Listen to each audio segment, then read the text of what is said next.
Isaac might have been scared. More than likely he probably was, because he didn't know what was going on. They were going up to do a sacrifice, and it was only Abraham and Isaac. There was no lamb, there was no donkey, no servants, no nothing. Just the two of them, and the wood, and the stuff needed for the altar, and for the burning. But yet Isaac kept walking. He asked Abraham, "Where's the lamb? Where's the sacrifice?" What does Abraham say? Because the Lord will provide.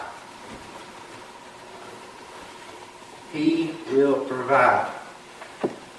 See, when we start stepping out on our faith and started actually taking those risks for God and stepping out and doing the things that we normally wouldn't do, things that in today's society you would have to be crazy almost to do. Like something as simple as picking up some guy on the side of the road and transporting him a couple of miles.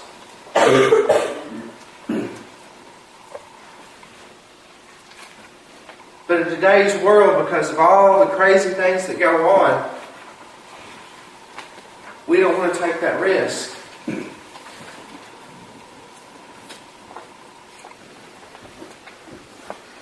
But what if God asks you to take that risk?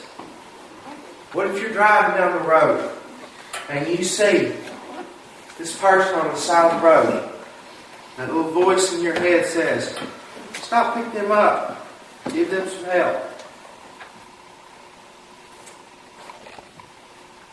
Because I'm going to tell you right now, if it says stop and pick them up and give them some help, that's not the devil talking to you. That's God talking to you. Because the devil's not going to want to help anybody. He don't want to help anybody. Except he wants to help them go right straight all the way down. That's the only help he wants to give. Because he's conniving. He's deceitful. And he came to kill, steal, and destroy. So if that ever voice in your head ever tells you to do something to help someone else, listen to it. Do what it says, because that's God. It might be risky in doing it. It might just be risky. But God doesn't want us to be comfortable. One day when we make it to heaven, we'll have all the comfort in the world we need or will ever desire for. But while we're here on earth, He doesn't want us to be comfortable. Because if we're comfortable, we're not growing in Him. We're not understanding what He wants us to do. We're not making that step forward. So God does ask us to take risks. Just like He did with Abraham and Isaac. They've already walked down the road now. They're up on the mountain getting ready to... Abraham's got Isaac laid up there on the altar, set and ready to go. Everything's going. Abraham still hasn't heard anything from God. But he's still taking that risk because he still trusts God. Still going with it. Then all of a sudden, here comes the knife. He raises it up, ready to go right down in to Isaac to sacrifice him. But what happens? What happens? It's the same as being said right there. He says, the angel of God says, "Stop, Abraham, hold up. You passed the test. You took the risk and you passed the test." And because of that, we are here today. Because of that, we can worship. Because of the fact that Abraham passed the test, not only did God test him, not only did he take the risk, not only did Isaac take the risk, but they both passed the test. They both did. Why? Because they were willing to give it all up for God. Not just a little bit, but everything. Every single part of him. Willing to give it up for God.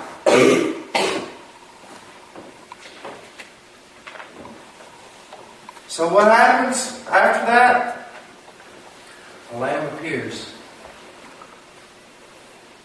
What is needed appears. What Abraham said to Isaac on the way up there comes to pass. A lamb appears.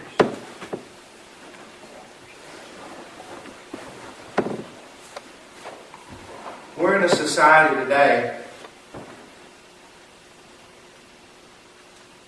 that I was talking about before loves to take risks. Loves to.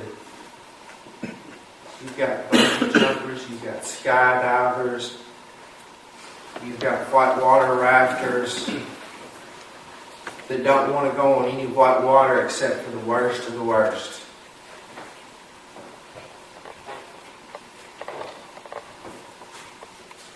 You've got people doing some of the craziest things that are possible to imagine. I mean, bungee jumping is bad, but let's think about skydiving for a second. You're jumping out of a plane, 20,000 feet in the air. That's crazy.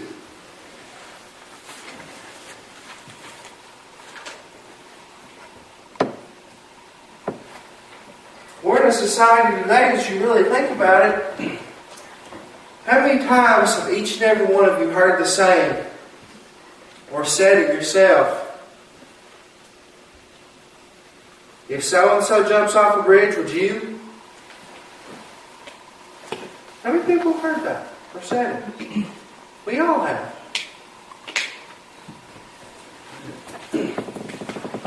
Let me ask you this question. If God asked you to jump off a bridge, would you? I'm not talking literally jump off a bridge. But if God asked you to jump off a bridge, would you? If God asked you to do something, would you do it? Would you help that person? Would you be Abraham? Or would you be Isaac?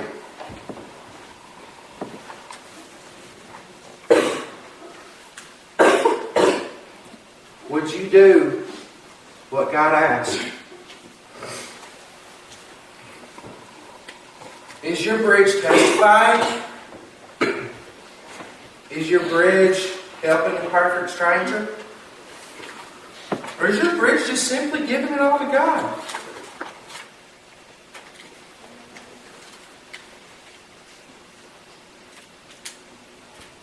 Or maybe,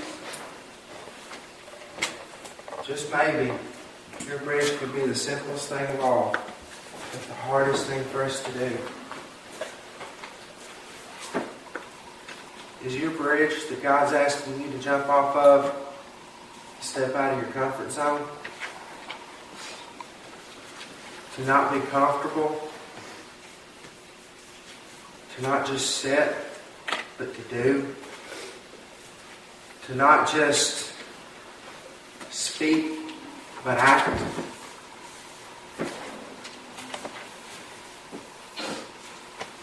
To not just invite people to church, but invite Jesus into their lives.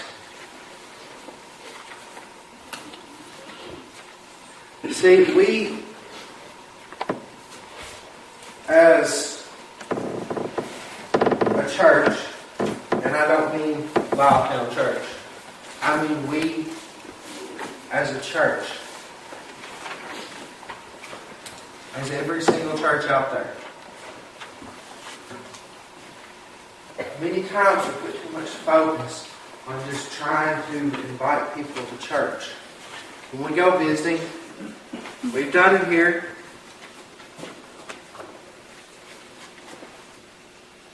We go visiting and all we do is invite people to church. But this is not the only altar. The altar inside of the church is not the only altar. That blacktop can be an altar.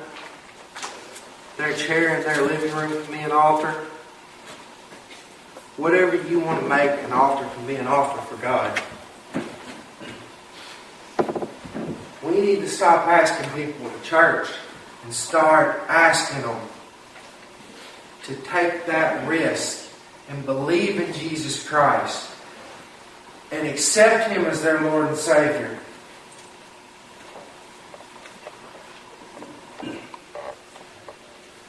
How many people in here have had something wonderful happen to them because Jesus is in their lives? Show of hands. How many people? Everybody has. Why? Because He's that amazing.